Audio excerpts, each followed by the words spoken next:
The Rise and Fall of Marcus Licinius Crassus, a tale of wealth and woe. Imagine a man so wealthy that entire swathes of a city, Rome, the eternal capital, bear his name, their streets and alleys a living testament to his dominion. Imagine a fortune so vast, he could fund armies with the coins in his purse, a mere trifle to a man of his means. Now picture this titan of riches meeting his end not in the gilded halls of a palace, but on a desolate, windswept plain, his life snuffed out not by the blade of a foe or the ravages of disease, but by a river of molten gold poured down his throat. This is no bard's tale, no flight of fancy. This is the story of Marcus Licinius Crassus, perhaps the richest man in Roman history, whose life and death still spark wonder, debate, and a shiver of dread among scholars and storytellers alike. Welcome to a saga of marble and blood, of ambition that burned bright and betrayal that cut deep. Welcome to the Roman Republic at its zenith, a world where gold could buy power, loyalty, even life itself, but never dignity in death. In the next minutes, you'll journey with Crassus, the cunning tycoon who turned chaos into coin, buying up Rome's ashes as fires, some whispered to be of his own making, devoured the city. You'll see him rise, a colossus of wealth, crushing the rebel Spartacus and his slave army, only to linger in the shadow of Julius Caesar, his glory eclipsed. But this is no mere tale of riches. It's a descent into a man's hunger for more honor, more legacy, driving him to the edge of the known world, where a storm of arrows, the loss of his son, and a fate so gruesome it haunts us 2,000 years later await. Was Crassus a genius, building an empire of gold amid Rome's turmoil? Or a fool, chasing glory beyond his grasp, blind to the cost? As the dust settles on that barren field, you'll grapple with the question that echoed through Rome's forums and still stirs the curious today. If Crassus had everything, why did he die so empty? Brace yourself, listener, for a tale that will seize your imagination and hold it captive. From the glittering heights of Roman power to the brutal sands of Parthia, this is the story of a man who owned a city, yet lost his soul. Let us begin. In a city hewn from ambition and unyielding stone, Marcus Licinius Crassus chose a different forge: fire. While Rome's elite clawed their way to greatness through blood-soaked battlefields and the tangled webs of noble bloodlines, Crassus wielded a sharper weapon: coin and cunning. Born into aristocracy, he scorned mere prestige, his eyes fixed on a prize no vote could grant nor dagger could steal, ownership pure and absolute. The chaos of Sulla's purges unfurled like a dark banner, and Crassus saw his moment. As the dictator's death lists condemned the mighty, families crumbled and tears stained the cobblestones, Crassus prowled like a vulture over a dying beast. Where others mourned, he bartered. Mansions, villas, vineyards, entire estates fell into his grasp for a handful of silver snatched from the desperate hands of the doomed. A cold genius, he turned Rome's terror into his treasury, building wealth on the bones of a city in turmoil. Yet it was a darker scheme, whispered in shadows, that etched his name into history's grimmer tomes: the Fire Brigade. Rome, a tinderbox of wood and dreams, danced ever on the edge of inferno. Crassus trained 500 slaves not as heroes with buckets, but as hucksters with a bargain. When flames licked a tenement or villa, his brigade raced forth, not to save but to deal. The offer was stark. Sell the burning husk to Crassus for a pittance, and the fire died under their water. Refuse, and they stood by, watching the blaze devour all. Legalized extortion, cloaked as civic duty, and it worked with ruthless precision.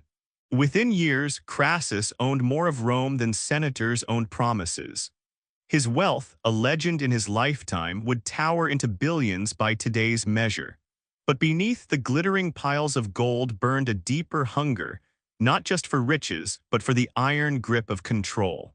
In Rome, land was power, and each deed he claimed was a brick in a silent kingdom, where none dared defy the man who could watch your home and your hopes burn to ash. Was he a savior of a city in flames, or a predator fanning the sparks for profit? The truth, dear listener, flickers in the haze, daring you to judge. Yet even Crassus, master of fire, would learn a bitter lesson. Some blazes once kindled cannot be bartered away. Next, we step into the treacherous arena of Roman politics, where Crassus will find that gold buys much, but glory, true glory, is the coin of the realm. Hold fast, for this tale of ambition and avarice will sear itself into your mind, beckoning you deeper into the inferno of one man's rise. To grasp the heart of Rome is to see its fixation on image, a city where every stone told a story. Statues rose not as mere adornments, but as bold proclamations of might.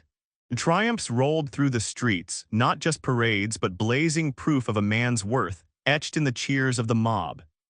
In this grand theater, Marcus Licinius Crassus stood apart, an enigma, a shadow among the sword-wielders. While rivals chased immortality through war and ringing oratory, Crassus forged his dominion in silence, weaving power through contracts, deals, and cunning acquisitions. Speeches, he shunned them, philosophical tomes. He left those to dreamers. Inspiring troops, no need, he bought them. With a coin purse as his scepter, Crassus knew the Senate's loyalty could be bid for as easily as a battlefield victory. He poured his fortune into allies, lifting young senators to power, greasing the creaking wheels of Rome's bureaucracy to bend in his favor. To many, he was the bedrock of ambition, essential, unshakable. To others, a leech draining Rome's honor for his gain. Crassus himself, they say, coined a maxim to silence doubters: no one is truly rich unless he can support an army from his own wealth. And he lived it. His riches were no idle luxury, but a war chest, fields of grain, kilns of bricks, legions of slaves, all flowing from his properties, his network sprawling across provinces. Why conquer by blade when you already ruled by deed? Yet for all his silent empire, one jewel eluded him: prestige. Rome carved statues for conquerors, not landlords. Songs echoed for Pompey the Great, his triumphs dazzling the forum, and for Julius Caesar, the people's golden son, their swords red with glory. Crassus, he clutched gold, mountains of it, but gold marched not through cheering crowds, nor stood immortal in marble. Did he feel it in the stillness of his vast halls, a gnawing void no villa could fill? A man who owned Rome, yet lingered in shadow, uncelebrated, unsung. So began the boldest, most perilous wager of his life: to trade the cold weight of gold for the blazing crown of glory. What drove this titan of wealth to risk it all? Was it envy, a fire stoked by the laurels of his rivals, or a deeper ache for a legacy to rival the gods? Hold fast, dear listener, for next we unravel Crassus' quiet envy, how it whispered of greatness, luring him from the safety of coin into the deadly embrace of war. The stage is set, the stakes are mortal, and this tale will grip you to its end. In the Roman Republic, a military triumph was the grandest stage, a spectacle of glory where a conquering general, clad in regal purple, rolled through the eternal city with captives chained and treasures heaped high in carts. The people thundered their praise, the Senate bent in reverence, and history scratched its indelible notes. Yet Marcus Licinius Crassus stood on the edges, a silent witness to a dream denied. Pompey, dubbed Magnus the Great, basked in the glow of his eastern conquests, his name a clarion call across the forum. Julius Caesar, a comet blazing from Gaul, spun victories into tales so vivid they sold as legend, captivating Rome. And Crassus, he had Spartacus, a brutal slave revolt he helped crush, crucifying 6,000 rebels along the Appian Way, their crosses a grim warning to all. Yet history turned its gaze. Pompey, arriving late, stole the final battle and the Senate's ovation, leaving Crassus with blood-stained hands but no laurel to crown his brow. That sting of humiliation festered, a quiet fire in his soul. He turned to diplomacy, forging the first triumvirate with Caesar and Pompey, his wealth the glue that bound them. Behind closed doors, he bankrolled Caesar's dreams, fueled political tides, and bent votes to his will. But even in this alliance, he was the third shadow, needed, not revered, a purse, not a hero. No flood of coin could carve his name into soldiers' songs or win the hearts of a city that craved valor over gold. Rich, undeniably.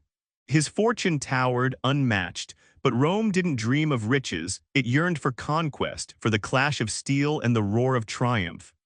Crassus, for all his cunning, was a son of his time, his heart stirred by the same hunger. A triumph not of ledgers but of legions beckoned. Then whispers drifted from the east of the Parthian Empire, its coffers brimming with gold, its borders wild, its prestige a prize unclaimed. Crassus didn't merely listen, he acted. If glory eluded purchase in Rome's markets, perhaps it could be seized in distant sands. With resolve like iron, he mustered his legions, his eyes alight with a vision to rival the gods. What drove this titan of wealth to stake all on a desert gamble? Was it wounded pride, a burning need to outshine his rivals, or a daring bid to etch his name in eternity? Dear listener, brace for the next chapter. The dream of Parthia, where a billionaire chased shadows across the sands, and a fate both dazzling and dire awaits. This tale will seize your soul, stay with us to its gripping end. To Marcus Licinius Crassus, Parthia gleamed not merely as a target, but as a shimmering mirage whispering promises of grandeur. This Eastern empire, stretching across the lands we now call Iran and Iraq, dazzled with fabled riches, tales of cities paved in silver, markets brimming with spices and gems, and kings drenched in perfumes rarer than the finest Roman wine. Yet gold alone didn't beckon Crassus. It was legacy, the elusive crown he craved. Parthia stood untamed, a frontier neither Pompey nor Caesar dared to challenge. To march into its heart and emerge victorious would recast Crassus' tale, transforming him from the profiteer of Rome's ashes into the conqueror who defied fate itself. Historians liken his fixation to a gambler's desperate throw, not for wealth, but to silence the doubts that gnawed at his soul. A triumph here would carve his name beside the gods, not the goldsmiths. Voices of caution rose, advisors pleaded, the Senate withheld its blessing, and omens darkened the sky. In a chilling blunder, a priest, meant to bless the venture, stumbled through rites and unleashed curses instead, a grim portent hanging over the departure. Yet Crassus, unshaken, pressed on, certain he could buy victory as easily as he'd claimed Rome's villas. His vision burned bright, march east, shatter resistance, seize the treasure, and return to a forum roaring with acclaim. Glorious. Final.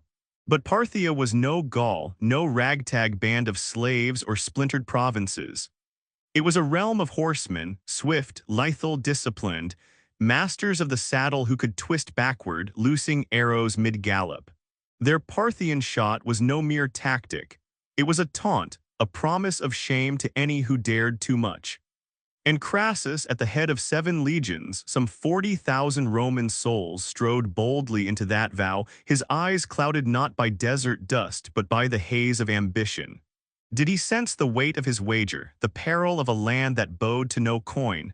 Beyond lay the Euphrates, a merciless desert and an enemy unmoved by wealth. Dear listener, brace for what follows. Omens spurned, storms of fate, and a march toward one of Rome's blackest days. This tale of hubris and hope will clutch your heart. Stay with us, for the sands of Parthia hold a reckoning you won't turn away from. History seldom chastises with a whisper, and Marcus Licinius Crassus, a master of bending fate with gold, was about to face a tempest no bribe could tame. From the moment his legions forded the Euphrates, the heavens themselves seemed to rebel. A ferocious storm tore apart their makeshift bridge, claiming scores of soldiers in its fury. An augur, trembling through sacred rites, botched the blessings and unleashed curses instead. Rome's priests, reading dread in the stars, decried the campaign with one voice. Omens screamed of doom, yet Crassus turned a deaf ear. To him, signs were for the feeble, the poor who clung to superstition. He staked his faith in wealth, in influence, in the iron grip of control that had built his empire. But the desert was no Rome. It knelt to neither contract nor coin, its sands a vast, unyielding judge. As his army pressed into Parthian lands, the cracks widened. Supplies withered under the sun, water vanished like a taunt, and morale frayed thin as the endless horizon. Local tribes offered alliance, hands extended in goodwill, but Crassus, certain of his might, spurned them. His officers, veterans of Caesar's wars, begged for caution, their warnings of rashness lost on a man too proud to heed. Even his son Publius stepped forward, young, valiant, beloved by the troops, seasoned by Caesar's side. He knew the Parthians' guile, their deadly dance, and pleaded for restraint.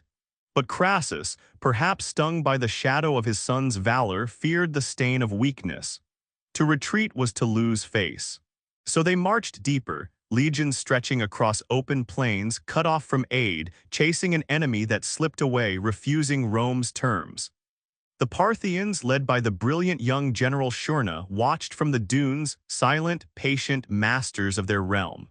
They picked the ground, they set the hour, and when they struck, it was no clash of swords, but a slow, relentless erosion. A death by 1,000 arrows raining ruin from the sky. Did Crassus sense the jaws of fate closing, the cost of his defiance? Dear listener, hold tight, for next comes the ambush at Carrhae, where cunning met calamity and a dream of glory crumbled to dust. This saga of pride and peril will seize your soul. Stay with us to its shattering end. The plains near Carrhae yawned wide and pitiless, a sun-scorched stage where Rome's vaunted might would be undone by phantoms on horseback. As Marcus Licinius Crassus marshaled his legions into formation, scouts brought word. Parthian cavalry loomed near.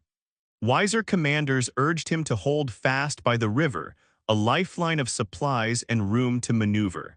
But Crassus, blind to caution, scoffed. Mere archers, he thought, unarmored, fleeting, no match for the iron discipline of Roman ranks. How gravely he misjudged. First came the sound, a low menace rolling across the wastes. Drums, strange and thunderous, pounding like the heartbeat of doom. Then dust rose in clouds, and glints of bronze and steel pierced the haze. The Parthians, under the cunning General Shurna, unveiled their force, 10,000 mounted archers, swift as wind, 1,000 cataphracts. They say no father should outlive his son, yet Marcus Licinius Crassus could not even grant Publius a burial. Powerless, he stood as Parthian warriors brandished the severed head of his boy, the heir he'd envisioned not as a keeper of coins, but a bearer of a conqueror's legacy, a name to echo through Rome's annals. The sight shattered him. Rage did not rise, instead a hollow collapse consumed him. The legions, once the iron spine of Rome, unraveled in the wake. Demoralized, leaderless, they buckled under the weight of fear and the merciless sand. Shields fell, orders faded to whispers, and the wounded moaned beneath a pitiless desert sun, vultures wheeling above, impatient for the feast. Crassus, the master of words and wealth, stood mute, his voice lost to the wind. Days later, as the tattered remnants of his army staggered toward salvation, Parthian envoys rode forth, offering a truce. A meeting, a chance to parley. Broken and clinging to hope, Crassus, a man adrift, nodded his assent. What followed is shrouded in dispute. Did a misunderstanding spark the chaos? Was it treachery, cold and calculated?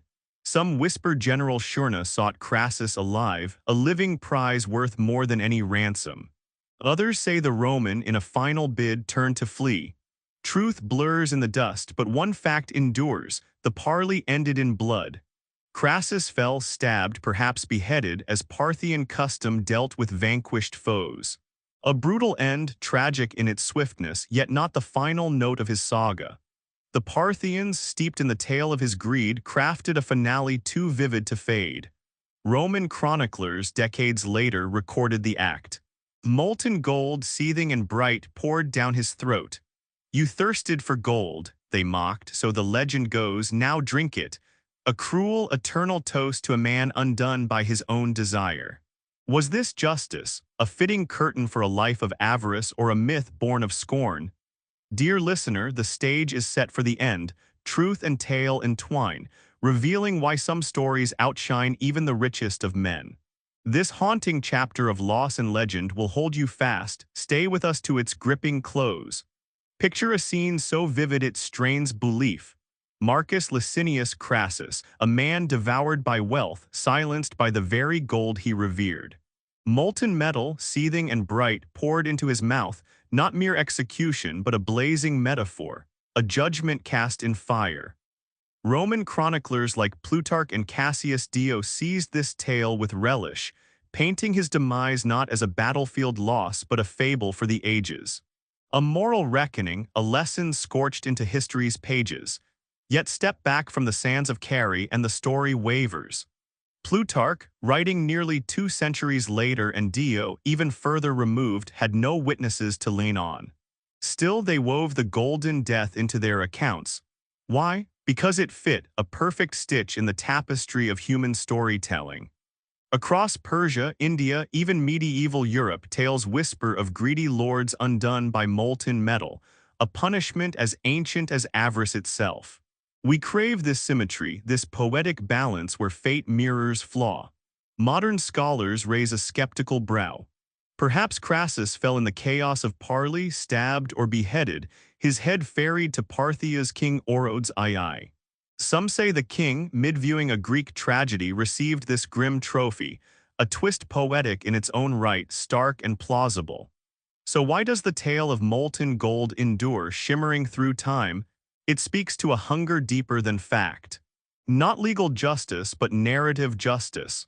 A primal belief that greed reaps its due, that unchecked ambition consumes itself, that fate in its grand design is fair. Crassus in this light transcends flesh and blood, rising as a symbol, a warning carved in the stone of eternity. Did gold truly seal his lips, or did storytellers gild his fall to teach us still?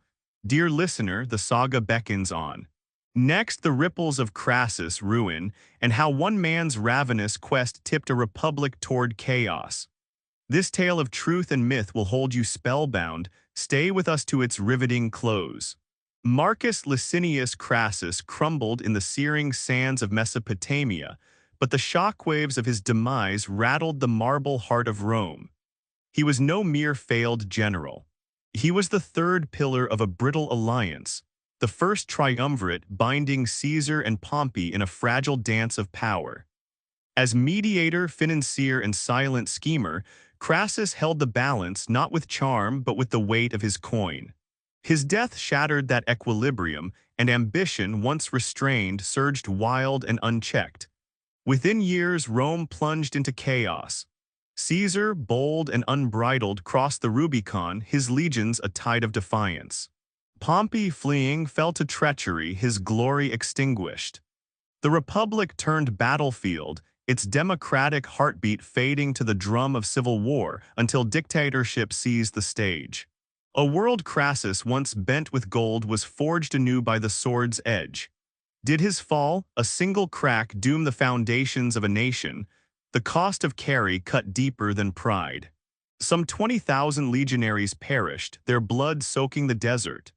Another 10,000, captured, vanished into Parthia's vast east, resettled, some whisper, as border guards in distant Central Asia, their Latin tongues fading into myth. Most galling of all, the legionary eagles, sacred emblems of Rome's might, were torn from their bearers. Never before had Rome lost these hallowed standards, and their absence burned like a wound in the city's soul. Decades later, only Augustus, with diplomatic cunning, would win them back. Until then, Crassus' name rang bitter on Roman lips, not merely for his greed, but for the door he flung wide, a portal through which a republic bled into empire. Was he the architect of his own ruin, or the unwitting spark of a greater fall? Dear listener, the tale presses on. Next, the legacy of Crassus, the moral weight of his deeds, and why he's etched in time not for his towering wealth, but for his shattering collapse. This saga of power and peril will hold you fast. Journey with us to its haunting end. Marcus Licinius Crassus was neither the first titan of wealth to rise in Rome, nor the last to tumble in pursuit of power. Yet he stands apart, a figure draped in symbolism, not for the riches he clutched, but for what eluded him: legacy, reverence, a noble end. He forged an empire of assets, properties sprawling across the city, influence bending senators to his whim, soldiers hired with a flick of his coin. At his zenith, he could bankroll wars with the spare change of a morning's dealings, outwitting markets and mastering districts with a merchant's guile. But Rome's true currency, honor won in the clash of steel, loyalty sealed in blood, found his coffers bare. So he bought a war, marching not for the glory of the Republic, but for redemption, a desperate bid to step from the shadows of giants like Caesar and Pompey. In the searing deserts, he chased escape, only to meet the fate of those who confuse wealth with wisdom. Did molten gold truly silence his breath? The truth fades, yet the tale endures, believed by generations because it burns bright, a mouth agape for power choked by the very treasure it craved. Crassus whispers a timeless truth. Ambition, untethered from purpose, gnaws like a hunger without end. Gold may raise empires, but it carves no virtue in stone. True triumphs demand more than fortune, they call for restraint, a quality he never grasped. He who once declared no man rich without an army to fund, learned a bitter lesson.